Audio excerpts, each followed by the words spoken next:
उत्तर प्रदेश भ्रष्टाचार मुक्त हो गया है। अगर भ्रष्टाचार आपको कहीं लग रहा है तो सिर्फ एक चीज में लगेगा, मनरेगा में। और मुझे लग रहा है प्रशासन और सरकार ने छूट दे दिया है कि आप मनरेगा का भ्रष्टाचार करिए, क्योंकि अब हम नाम बदलने जा रहे हैं और नाम बदलकर हम आपको भ्रष्टाचार करने के लिए नए तरीके से ट्रेनिंग देंगे। वैसे आप पहले से, अगर ग्राम प्रधान है तो इसके बारे में आपके उच्च अधिकारियों ने पहले से ही ट्रेनिंग दिया होगा आपको कि भ्रष्टाचार किस तरीके से करना होगा। उन्होंने आपको पहले ही ट्रेनिंग कराकर बता दिया होगा कि हाँ, आपको इस तरीके से यहां भ्रष्टाचार हो सकता है, इस लेवल पर हो सकता है। लेकिन अब सरकार भी आपको 2026 में नए वाले सत्र में अच्छा खासा इसके लिए शायद तैयारी करा के दे, क्योंकि अब नाम बदल रही है। अब गांधी जी के नाम पर नहीं, भगवान श्री राम के नाम पर आप घोटाला करेंगे, कोई दिक्कत नहीं है।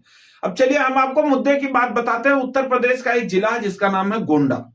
गोंडा जिला हर समय सुर्खियों में रहता है, क्योंकि यहाँ के जितने विधायक हैं सब भाजपा वाले हैं, सांसद हैं भाजपा वाले हैं, यहाँ मंत्री भी हैं वो भी भाजपा के हैं। लेकिन जिले के दुर्भाग्य ये है कि भ्रष्टाचार जो है वो चरम लेवल पर है, उच्च लेवल पर है। जैसे दिल्ली में पॉल्यूशन जो है वो उच्च लेवल पे है, हाई लेवल पर है, उसी तरीके से भ्रष्टाचार जो है गोंडा में वो उच्च लेवल पर है। और सबसे ज्यादा जो भ्रष्टाचार है वो है मनरेगा में। मनरेगा को ग्राम प्रधानों ने मिलकर के रेगा कर दिया है और उस पर कोई भी अधिकारी संज्ञान नहीं ले रहा। संज्ञान ले रहे हैं, डीपीआरओ साहब ले रहे हैं और अधिकारी ले रहे हैं, लेकिन वो संज्ञान के ले रहे हैं। उन्हें भारतीय जनता पार्टी के साथ सांसद और विधायकों ने ट्रेनिंग दिया है कि पत्र लिखिएगा, जांच का आदेश दीजिएगा, टीम गठित करिएगा, उसके बाद में कहानी सब खत्म, टाटा बाय बाय। तो उसी तरीके से होता है जांच। आए दिन आप अगर न्यूज़पेपर उठाकर देखेंगे तो आपको आए दिन भ्रष्टाचार के बारे में कोई ना कोई खबर मिलेगी।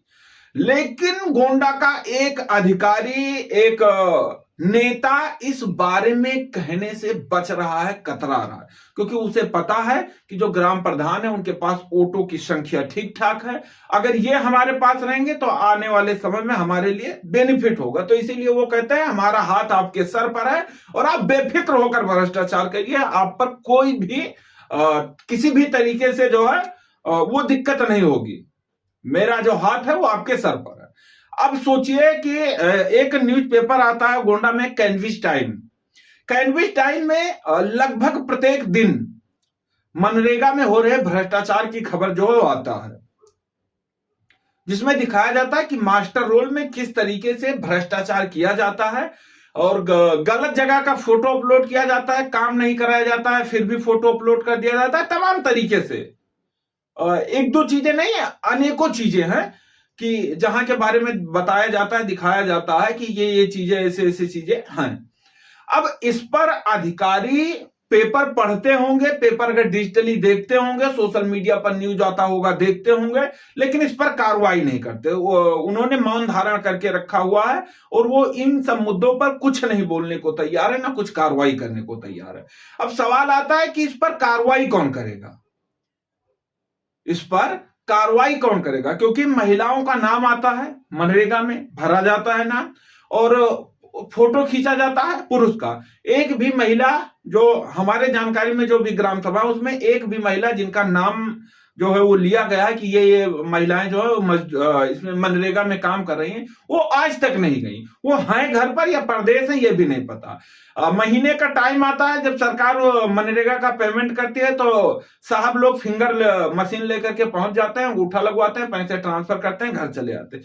इस तरीके से मनरेगा में खेला किया जा रहा है, लेकिन कोई भी अधिकारी इस मुद्दे पर बोलने को तैयार नहीं है। अधिकारी को लग रहा है कि जैसे उन्हें भी परसेंटेज मिलता हो कि अगर नहीं बोलोगे तो इतना प्रतिशत आपको मिलेगा। अब फिलहाल ये वीडियो हम गोंडा प्रशासन को और उत्तर प्रदेश के मुख्यमंत्री को टैग करेंगे। आशा करेंगे, उम्मीद करेंगे कि जो गोंडा में भ्रष्टाचार फैला हुआ है, इस भ्रष्टाचार पर कुछ ध्यान दे करके और कार्रवाई करने की कृपा करेंगे।